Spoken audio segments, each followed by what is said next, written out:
Welcome to the Nerd Journey Podcast. Our goal is to help you, the technology professional, accelerate your career progression, increase your job satisfaction, and be more effective in your existing role. We want to bring listeners like you the career advice we wish we'd been given earlier in our careers. I'm John White, at VJourneyman on Twitter, sharing co-host duties with Nick Cordy at NetworkNerd_. We're two former IT operations guys who have moved on to pre-sales roles with technology vendors. We have our opinions, but we also like to highlight the journeys of others and see what we can learn from them. We'd also like to ask for your feedback to make this a conversation, not a one-way broadcast. Email us at nerdjourneypodcast@gmail.com or DM us at nerdjourney on Twitter. So come join us on our nerd journey. Let's take a trip. Episode 320. Imagine losing 9 years of memories and having to relearn everything, even the simplest of tasks. What would your mindset be? Kellyn Gorman is a multi-platform database professional with 25 years of experience in our industry.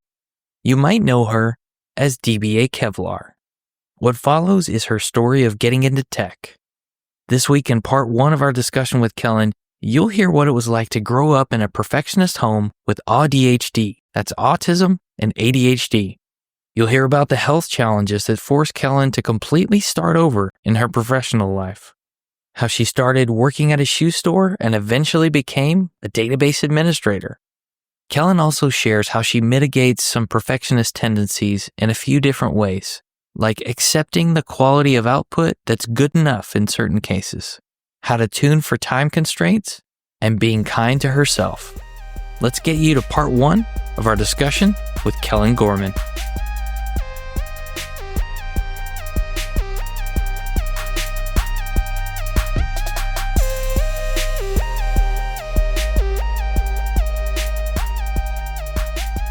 Kellyn Gorman, welcome to the Nerd Journey Podcast. Why, thank you. I'm glad to be here. Can you tell us the headline of who you are and what it is that you do? Oh, that's a challenging one. What do? I run amok. Yeah, my name is Kellyn Gorman. I am a database professional that has been in the technical space for a quarter of a century. I hate saying those kind of terms. 25 years, yeah. And I've worked mostly in the Oracle space, but I have done SQL Server, MySQL, Sybase, PostgreSQL when it was Ingress. Just about every database platform you can think of has been thrown at me. So I am known as this odd duck of multi-platform database administration. So should we ask our questions in query form? Yes. In hopefully PL SQL, not T SQL, but I can do any of those. Okay. Yeah, we prepared for T SQL. Sorry. It's all right. I'll adapt. I send all my questions in JSON.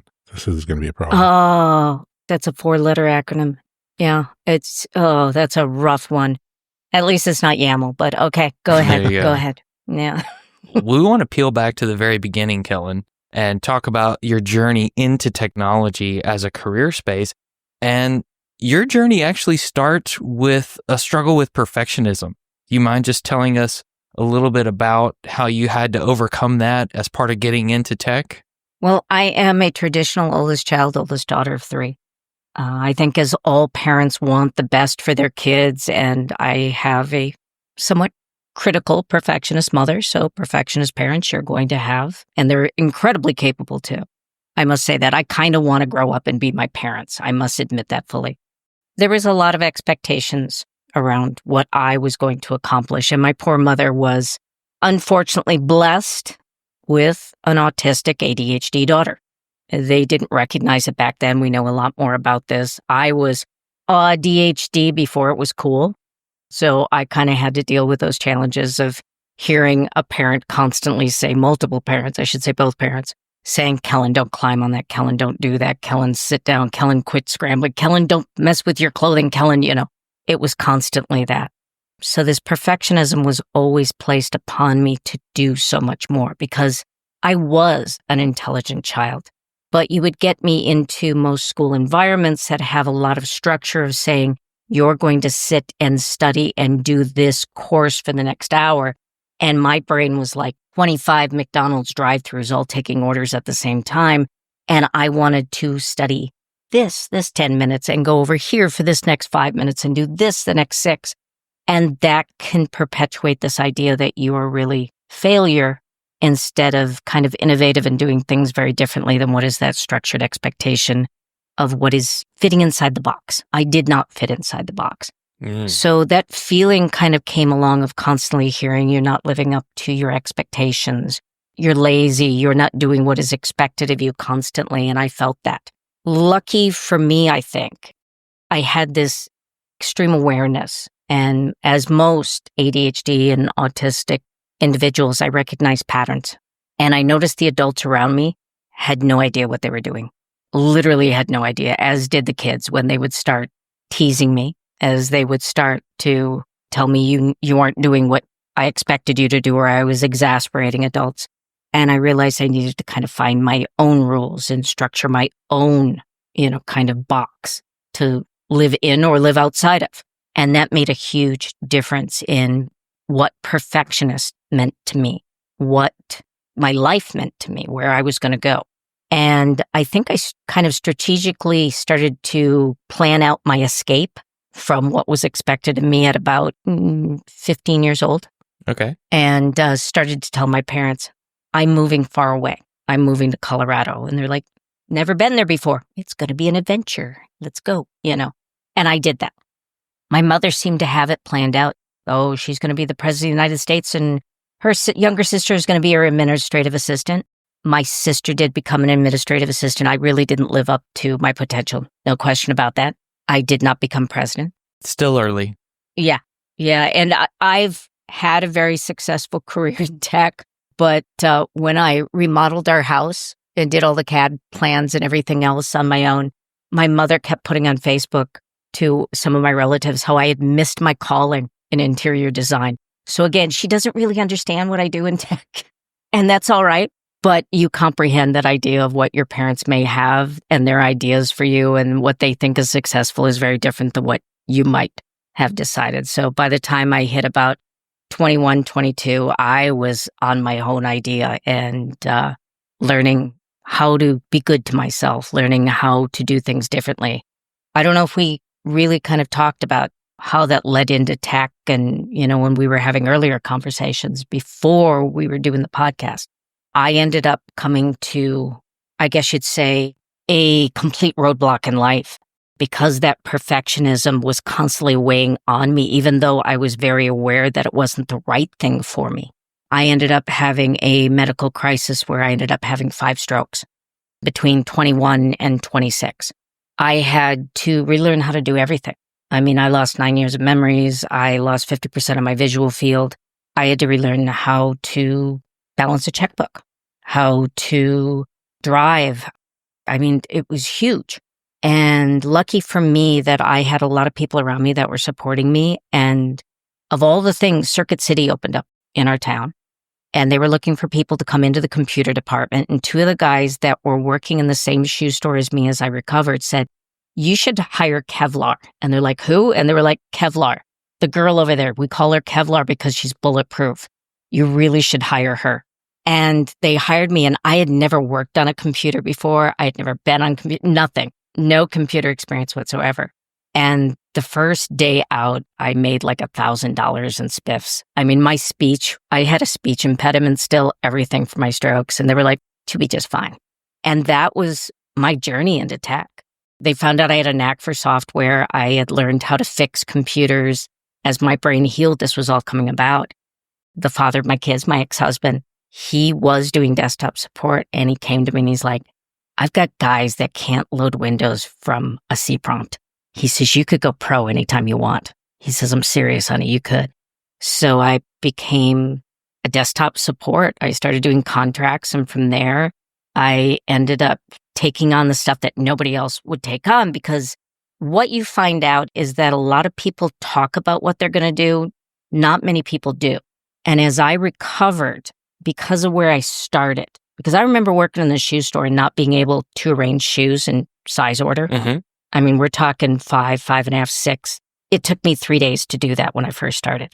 When you come from that place, everything else seems easier. You're not so overcome by the idea of perfectionism. You're not overcome by the idea of What do I need to overcome today is just, it's a new challenge and you're going to take it on and you're not scared. You just do. And so I would take on the things that nobody else would touch in this company. It was a big company at that time. It was US West. We'll be honest. It was US West. And I worked with 14 guys, and the 14 guys wanted nothing to do with the database software. Any of the applications that had anything to do with Sybase or Oracle. So I would bang my head against the wall and I would figure out how to do it. Oracle came in. They wanted to know how I was running more than one 16-bit Oracle software application on a Windows 95 PC. And they saw what I was doing, switching out the window, and need to do this. And they said at the end to our CIO, you need to make a DBA out of her. We are so short DBAs. It's not funny. I mean, just put her through the certification classes. I think she could do it. And so that's how I became a DBA. I mean, Oracle came in and said, put her through certification classes. My first DBA job out of the gate was for Duke Energy. I had never been on a database before. I'd only supported software. I came in and again, nobody wanted to touch the system. They said, here's your database, because they were like, nobody wants to do this. I'll do it. 7 terabyte SQL Server 7 clustered on a compact SAN. And I call up Microsoft and they're like, we can't help you. You should not be running that. I'm like, it's already there. So again, not many people do. They talk. I figured it out. I learned about it. That was my introduction into SQL Server. So I just kept doing that wherever I went because I found that people remembered your successes. They didn't remember your failures, and that the whole idea of that you were Kevlar or you were bulletproof or that you were perfect had more to do with that you were doing and just did one more time past the failure. You know, fall down 7 times, get up 8 kind of thing, than it did about really being perfect. You could fail all you want as long as you were trying. So that's the long story of how I got into tech coming from the beginning. So much to dive deeper in. One thing I want to ask about is the learning process when you have to relearn all these things again. Did you find that the learning process as you began to relearn how to balance a checkbook or arrange shoes kind of became something that you just internalized and were able to apply to anything as part of this? I think so. Yeah. I wasn't afraid anymore. For me, when I came out of my strokes, I think what you see on TV and amnesia is not like what it really is. I remember my brain just kind of unfogging about 5 months after my last stroke and starting to clear up and realizing that I was missing a lot more than they thought I was. As we started to test me slowly but surely, they realized I was missing 9 years. I had none of my adult memories, none of my college education. All of that was gone. All of that was gone. So I could not perform my previous duties as an accountant. That was gone. I had to start over from scratch. And this was my mindset was, this is where we're at. Wipe off the dirt, pick yourself up, start moving. You better start, grooving, figuring this out. So that's what I did. I just stopped being afraid of falling on my face because I was already down there. You got to just start climbing little by little. And I've never been afraid of that since. I have taken on a lot of things that people were like, what made you decide you could do that? I'm like, nobody told me I couldn't. I think that's a lot of it. I joke about, I don't think rules apply to me. I may not read even the rules. I'm like, oh, there was a list of things that said what we were doing today. Sorry. I just went out and did it. That's a very ADHD thing. I know. They're like, there were instructions. Didn't follow them. Just went and did my thing, what I thought I needed to do. I'm that way. I'm just that way. And that has saved me. So I think that I figured out what was the trick of me getting from the starting line to the finish line and continued to kind of build on that and doing that every time when I was going somewhere and perfecting it. And it's served me very well. It has.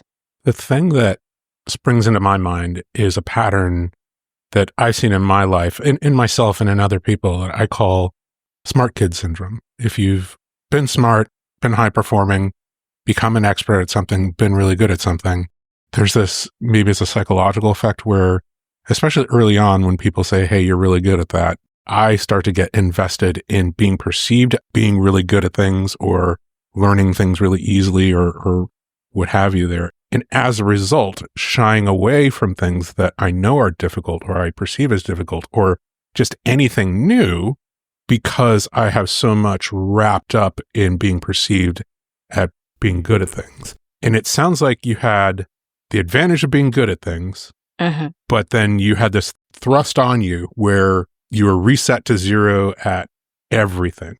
So this idea of the growth mindset where you embrace discomfort and not being good at things and being a beginner, you didn't have a choice on that. You had that involuntarily thrust on you and you were a beginner at everything. It feels a little bit like a superpower, like an origin story. From the benefit of distance, it might feel or sound like that. I can only imagine 5 strokes doesn't sound like a good number of strokes to have.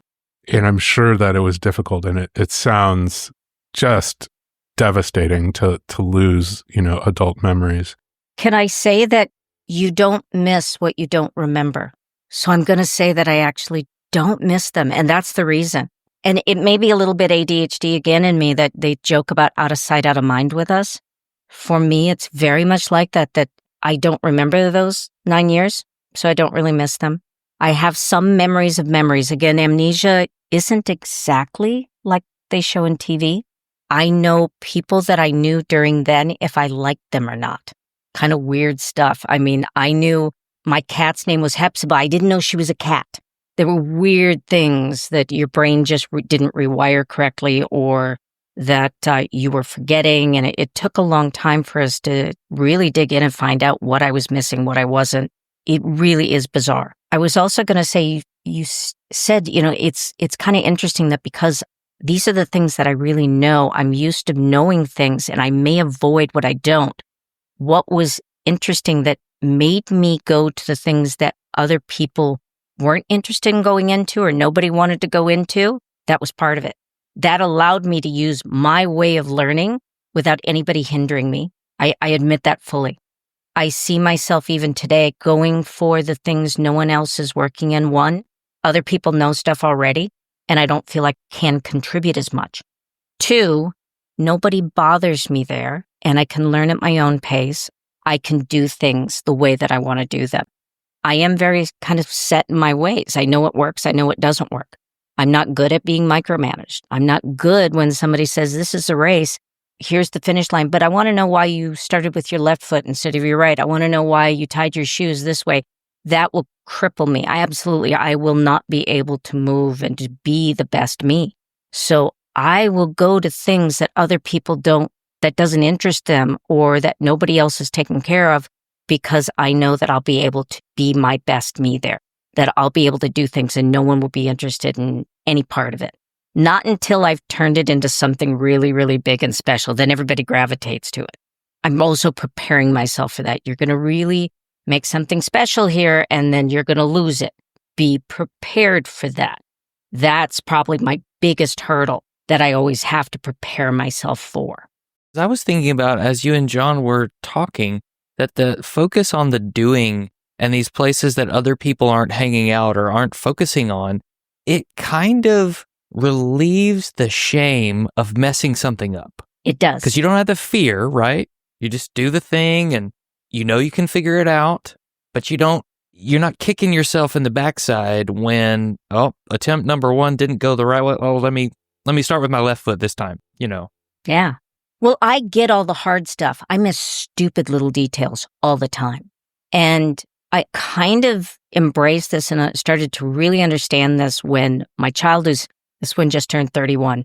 So, they're getting older now. They're all my kids. This is my middle one. He was 16 and we were arguing about something and he says, Mom, what do you know? You're always perfect. You never mess up.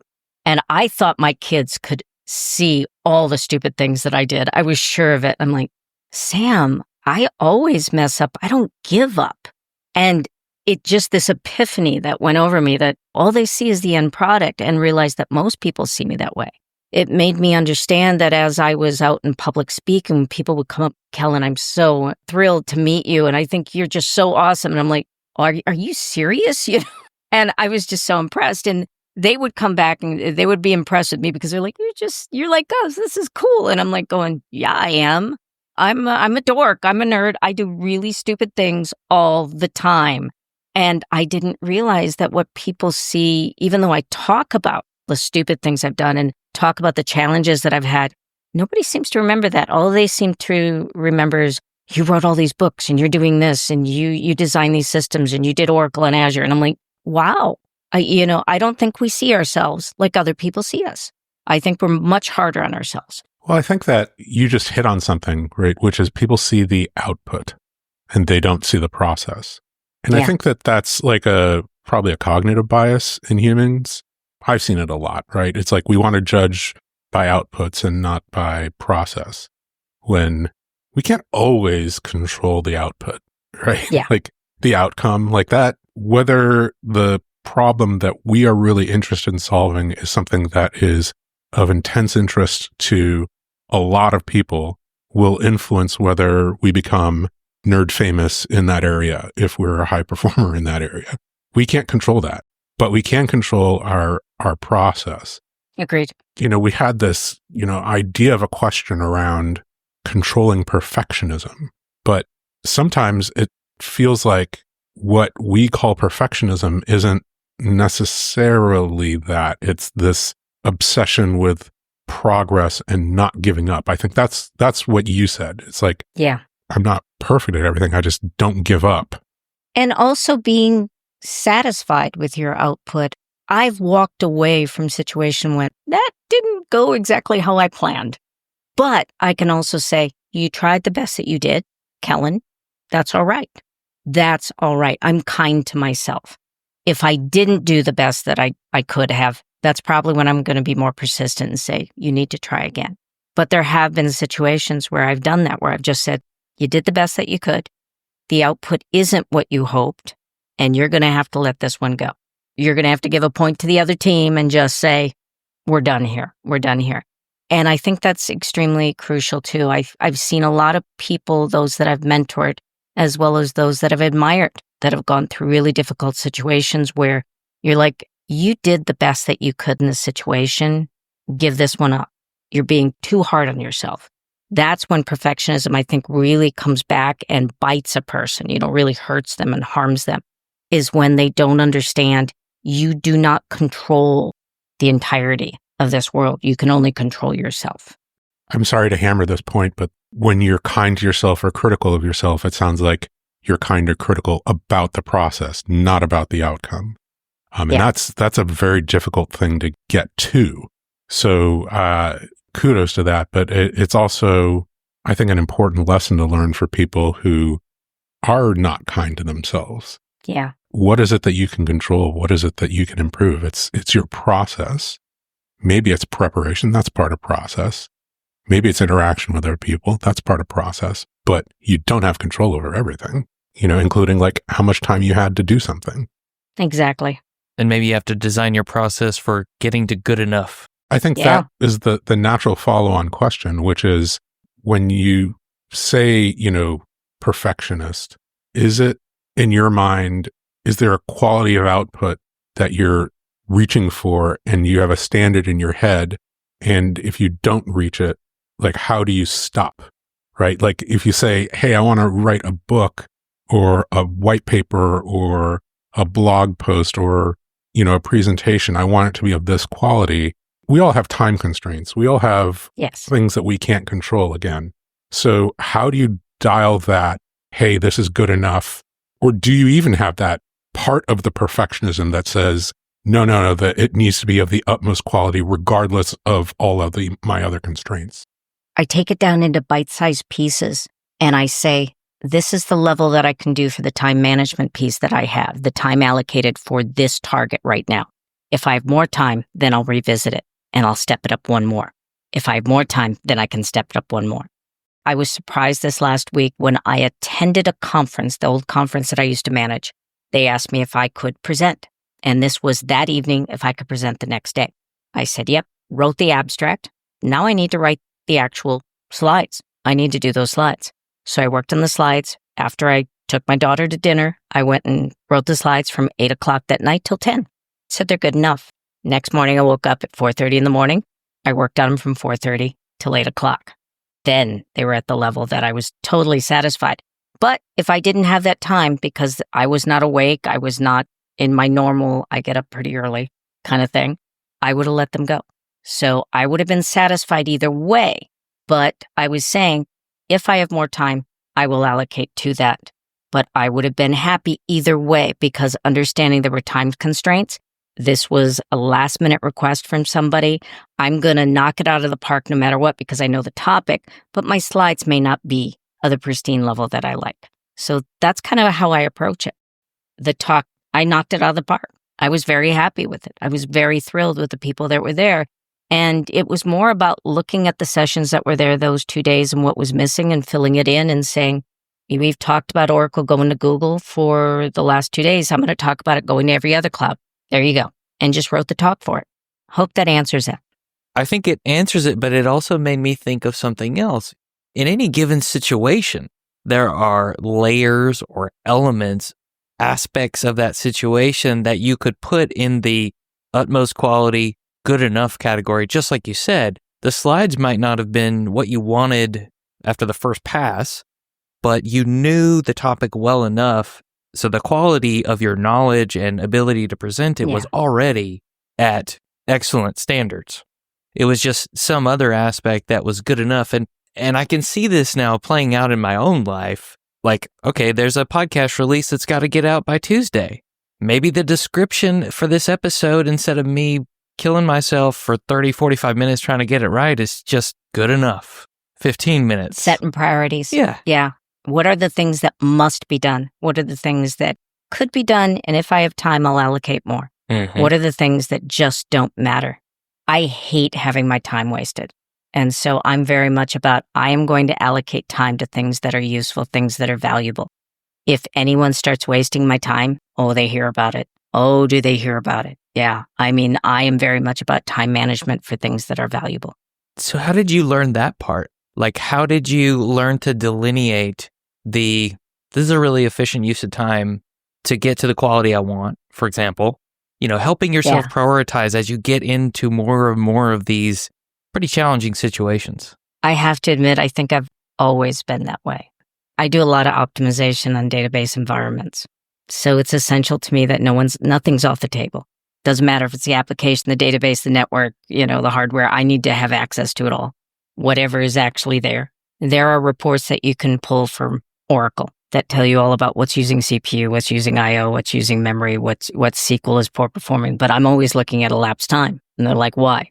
Because you tuned for time or you're wasting time. It's all about time. What is consuming the time? That to me is efficiency. So I think that's extremely important when you look at all aspects of life. What can I do that is efficient use of time that provide valuable output? And if it doesn't provide valuable output, it is a waste of time. Sorry to interrupt. Is that something that you felt like was part of your personality pre-database optimization? Yeah. I think it's everywhere in my personality, and that's part of ADHD. I'll be totally honest with you.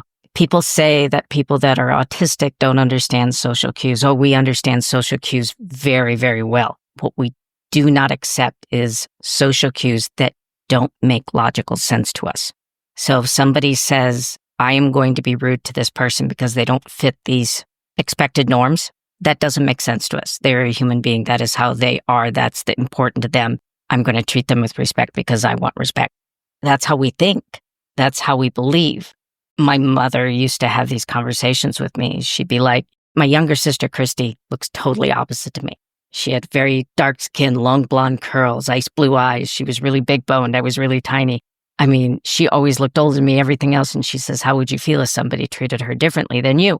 Because of the way we look, that makes no sense. So things that don't make logical sense, we have a real hard time understanding. And it's also a justice thing. We just have this insane sense of justice that things need to be that way.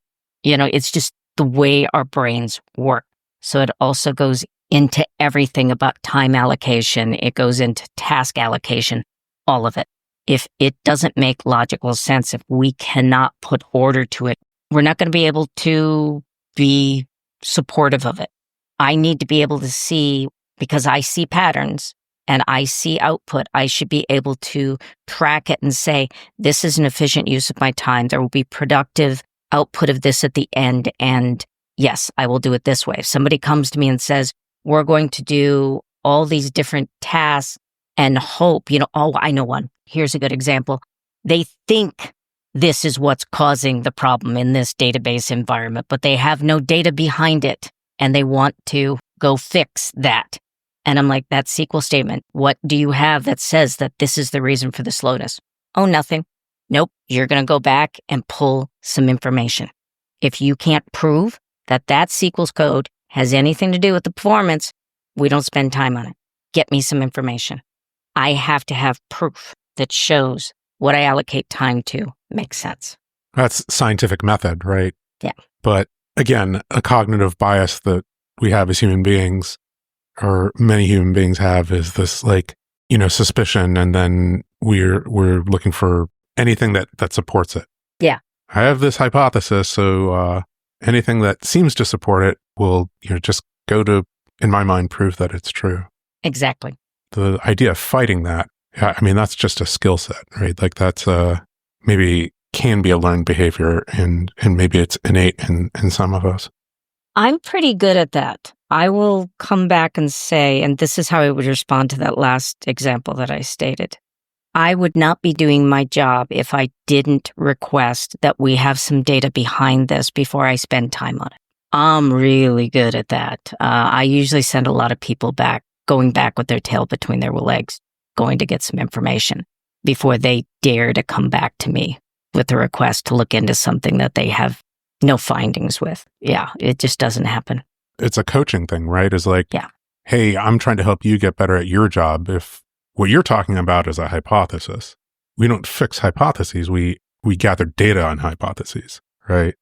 I was in a meeting a couple weeks ago where somebody wanted me to just agree with them, even though they had no information to back them up.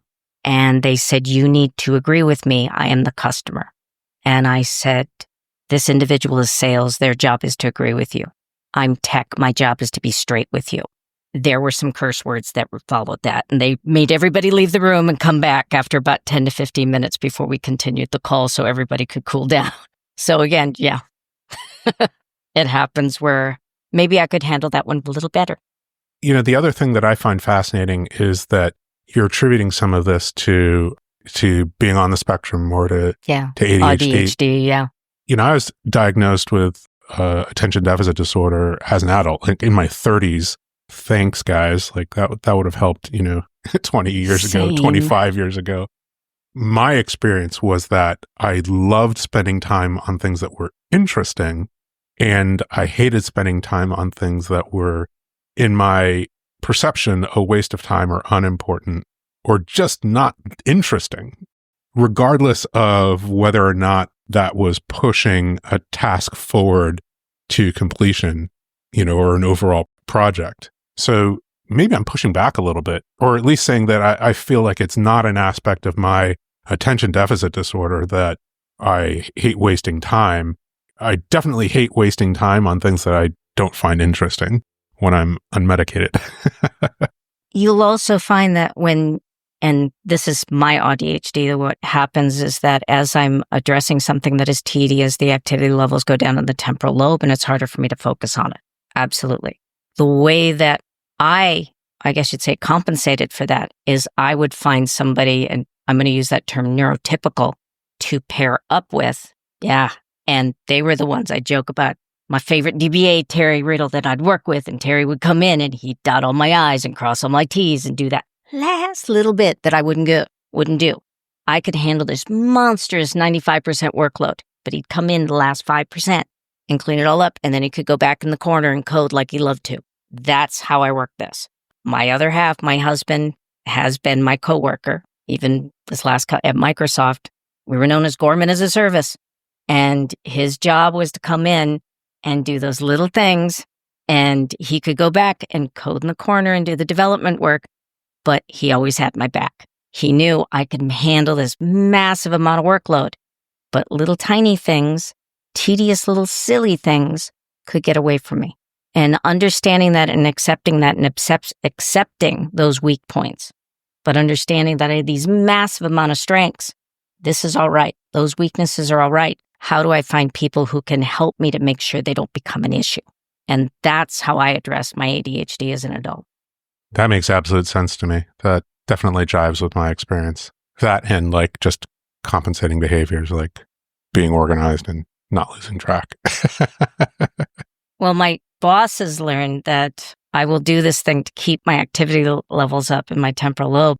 I will switch between tasks constantly. And that way nothing becomes boring. And they'll just watch me. They're like, what did you do today? Are you really sure you want to list all that? I mean, it's this massive list because I did this for 10 minutes. I did that for 20 minutes. I did this for 5 minutes. And I will tell them, just load up my task list. You throw everything at me and tell me when you want different things done. And I'll just start just finishing everything. It's the way that I work because I know that way it can't become tedious if I'm constantly task switching and moving about different things. It works wonderful for me. It's not for everyone, but it does work with my ADHD. Oh, that's interesting. Yeah, I have a little bit more of the hyper focus, but everybody's experience is different. And I think we have like one label, ADHD that encompasses like a bunch of different like executive issues, right? Executive management issues. So exactly. That's fascinating. Can we switch gears a little bit and talk about the being self-taught? Because that is an aspect of, perfectionism that I'm starting to understand maybe a little bit more. If you're teaching yourself and learning things on your own, maybe with, other people's documentation or certification early on, like that can be inhibiting. It's like it's eating the elephant, right? Like somebody can tell you, oh, it's one bite at a time. And you're like, yeah, but this is an elephant. But then you said something about, time calibration, like what's good enough in the time thing. And I'm wondering if that is kind of how you still move forward, if that's the tool or if it's some other tool, like, hey, you've been asked to solve this elephant problem. Here's the time frame. How do you learn enough to get it done? And is it that time calibration or is it something else? I think it's partly that. I'm also not afraid to ask for help. That first monstrous SQL server that I had, when I got there, they said that the DBA team wasn't on speaking terms with the application and the user support team. Facepalm. Facepalm emoji right here. Yeah.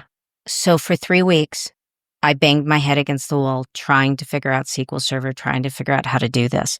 And I was incredibly overwhelmed. And I finally said, that's it. Not doing this. This is not a smart idea. So I walked into the manager of that entire team, development as well as users. I said, so I hear that the DBA team and what it was called, PGAS team are not on speaking terms. And he says, yep, that's correct. I said, I'd like to change that right now, right here. I was a brand new DBA. I had nothing to lose.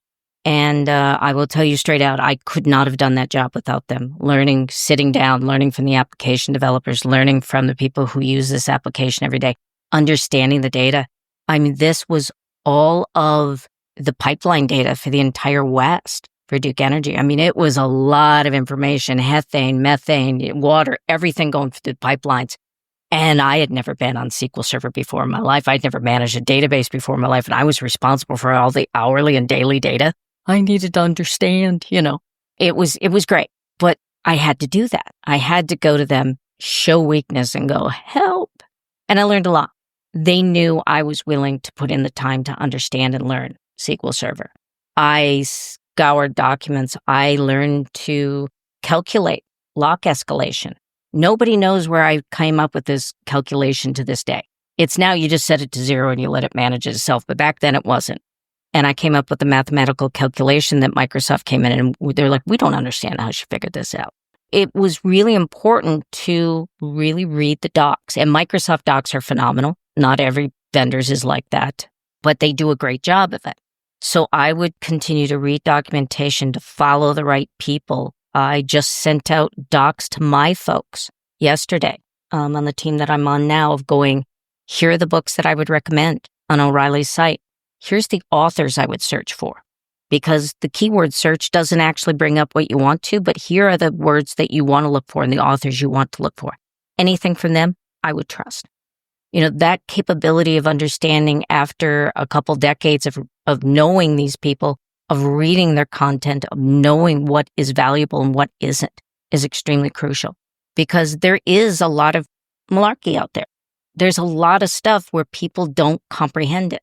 I had a discussion with somebody in the Oracle world, very deep within it, just within the last couple of weeks. I said, Kellyn, our generation is the last generation that will understand Oracle.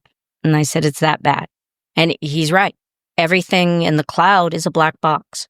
Nobody is talking about the internals. Nobody's talking about basic architecture, diagrams, any of that. It's all been dumbed down. And so for my folks that I'm working with right now, teaching them Oracle, I have written in 4 months, 250 pages.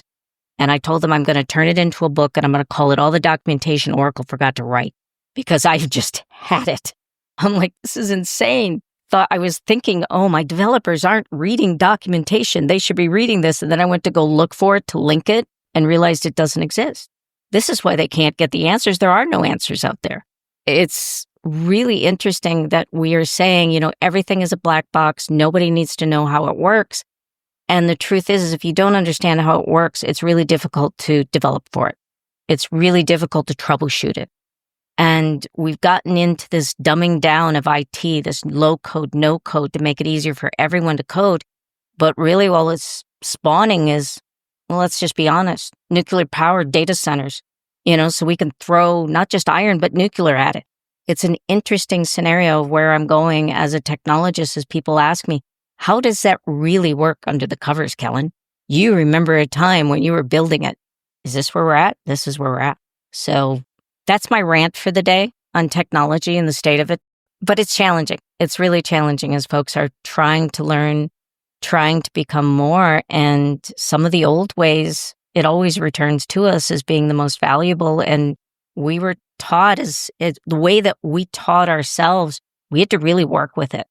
We were left a lot of times with minimized hardware. A lot of times we're working with 256K on memory and, we had one CPU and what were you going to do with this and how are you going to scale? And we were building out real application clusters manually across networks that couldn't handle it. And it was amazing. It was amazing what we were able to comprehend from that, where now you can just go out to the cloud and it does it all for you with a couple clicks.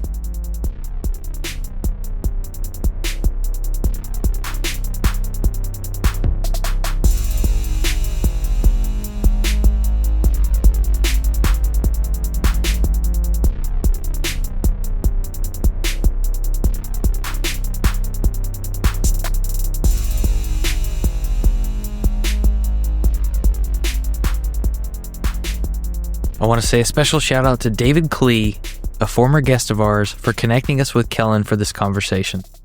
And I love how Kellyn is modeling that we should be sharing our mistakes, our challenges with people, because oftentimes what happens is people only see our successes and they don't remember the fact that even if you see someone succeed, there are challenges they had along the way that you never saw and may never see, but none of us are perfect. I love this idea of going where no one else will go. That's kind of the pattern that Kellyn follows when she jumps into a new area. And it looks like bravery on the surface. And it is brave. It takes a lot of courage to do that. But this is a strategy. And it's a strategy that works for Kellyn because she knows herself. She knows how she works best. She knows the type of environment she needs to put herself in order to succeed. She wants a certain level of autonomy, and things like deep learning and a lot of expertise being built up as a result are natural byproducts of making the decision to execute on that strategy of going where no one else will go. When we want good enough in the output of our work, we need to be very intentional about what parts of that project or task or thing are going to be good enough versus those that might be of a higher quality. And it's all about how much time we have. I liked what Kellyn said when she talked about her presentation that was given on short notice. If I have time, I'll come back and make this better. This advice is very much in line with the advice from the book Finish by Jon Acuff that we reviewed in episodes 272 through 275 with guest host Jason Gass. Acuff talked about, specifically mentioned in our episode 273, choosing what to bomb. What will you be bad at so that you can free up more time? Pairing that with what Kellyn said, what part of this are you going to intentionally be worse at so that you can have enough time to finish everything you need to do? I really think those episodes covering our book review of Finish would be great to go back and listen to, paired with this discussion. And if you haven't read the book, well worth your time. So what are the trade-offs you're willing to make when you complete a task and only have so much time? I can 100% identify with that. And I hope you'll be kind to yourself as you try to get to good enough, as Kellyn emphasized. We ended this week's discussion talking about our industry and how it can be difficult to learn at a deep level how things work when we're talking about cloud services that we didn't design, or we may not have the deep level of documentation on how everything behind it works. But having good documentation, good sources of information, like Kellyn is recommending to her teammates and like she's building for people, is essential to becoming an excellent troubleshooter. David Klee spoke to this in episode 315, and I'd highly recommend going back and listening to that if you want to improve your troubleshooting skills as a technologist. We'll see you next week. Farewell, listeners. Tune in next time as the journey continues.